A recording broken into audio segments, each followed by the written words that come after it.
بسم الله والحمد لله والصلاة والسلام على سيدنا محمد رسول الله. إن شاء الله النهاردة في الفيديو رقم 2 هتكلم بالتفصيل أكتر عن سبب وجود لغات البرمجة. اتكلمنا في الفيديو اللي فات عن إن عملية البرمجة بتتم بالشكل التالي. عندنا هنا input اللي هي التعليمات، خلاص، هنا شوية تعليمات، هنا عملية معالجة، هنا الأوت بوت، خلاص. الانبوت هنا ده هو لغة البرمجة، هنا شوية العمليات اللي بتحصل وهنا النتيجة بتاعتنا. طيب الانبوت ده لغات البرمجة. ايه سبب وجود لغات البرمجة؟ ده سؤال عايزين نجاوب عليه. فاحنا دلوقتي هنفترض مع بعض ان في سيناريو حصل. السيناريو ده اللي هو ايه؟ عندنا مدرب اجنبي. المدرب الاجنبي ده كان كويس اوي وشاطر، فجت ادارة طلبته للعيبة بتاعتها عشان يدربهم في النادي. طب الراجل ده أجنبي بيتكلم مثلا برتغالي، خلاص. عندنا اللعيبة دي بتتكلم عربي، متفهمش. طيب كده ايه الحال؟ نجيب حاجة في النص تبقى هي الوسيط اللي بينهم وهو اللي يترجم ليهم، يبقى الكلام ما يروحش كده مباشر، لا الكلام يروح كده وبعدين يروح كده، خلاص. حلو أوي الكلام ده. ده بقى يفيدنا في البرمجة في ايه؟ أقول لك يا سيدي، جه الإنسان، قصة برضه هي بس دي حقيقية بقى. جه الإنسان لقى إن الكمبيوتر بيفهم حاجة اسمها الباينري، 0 و 1. عشان يكتب مثلا هلو كده اهو، لازم مثلا عشان يكتب حرف ال H بس يعمل 0 1 1 1 0 1 1 1 كده مثلا، والإي هكذا والإل هكذا. فقال لك النظام ده ما ينفعش. طب قال لك أنا عندي حل أبسط من ده كله. النظام ده لو نفع مع واحد أو اتنين مش هينفع مع كل الناس يعني. فالحل بتاع الموضوع ده إيه؟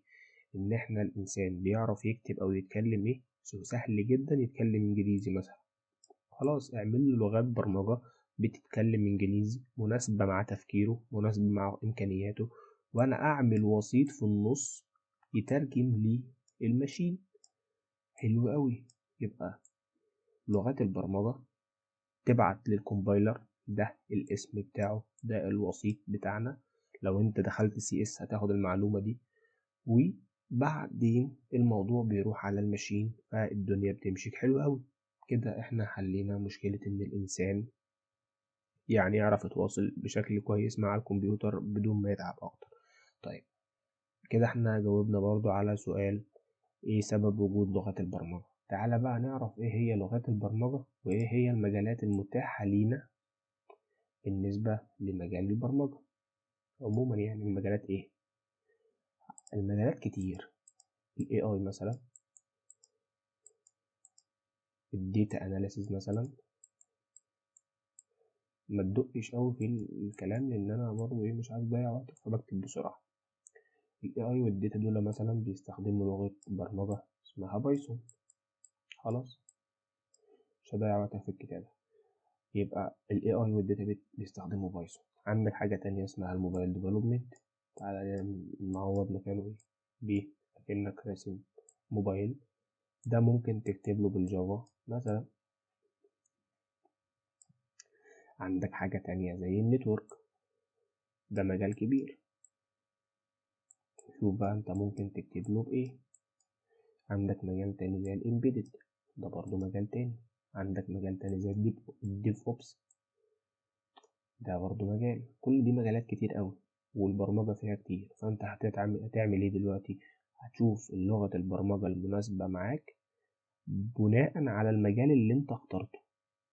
يبقى احنا زي ما قلنا هتختار مجالك الاول وبعدين تشوف لغة البرمجة المناسبة معاك. انا لحد هنا خلصت. الفيديو اللي جاي انا هتكلم اكتر عن ايه؟ عن مجال الموبايل ديفلوبمنت بتاعنا اللي احنا ايه هنشتغل عليه اكتر اليومين اللي جايين دول. بس قبل ما اقفل لازم اقولك على نقطة مهمة قوي. النقطة دي عبارة عن ايه؟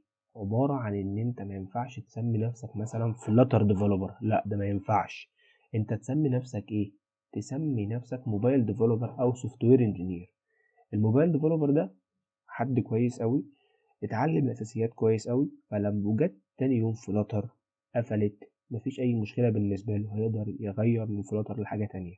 سوفت وير انجينير يقدر اصلا لو موبايل مجال مثلا الموبايل ديفلوبمنت كله قفل، هو في ثانيه هو راجل بيتعلم اساسيات البرمجه كويس قوي، يسيب ده يروح لده. حتى لو ما قفلش وحب يغير، هو طالما ان هو اتعلم الاساسيات صح فما تقلقش عليه. ده اللي انا بتكلم فيه، ان انت تتعلم صح بحيث ان انت لما تحب تغير في اي لحظه يبقى انت معاك الاوبشن ده. ولحد هنا انا خلصت الفيديو. السلام عليكم ورحمه الله وبركاته.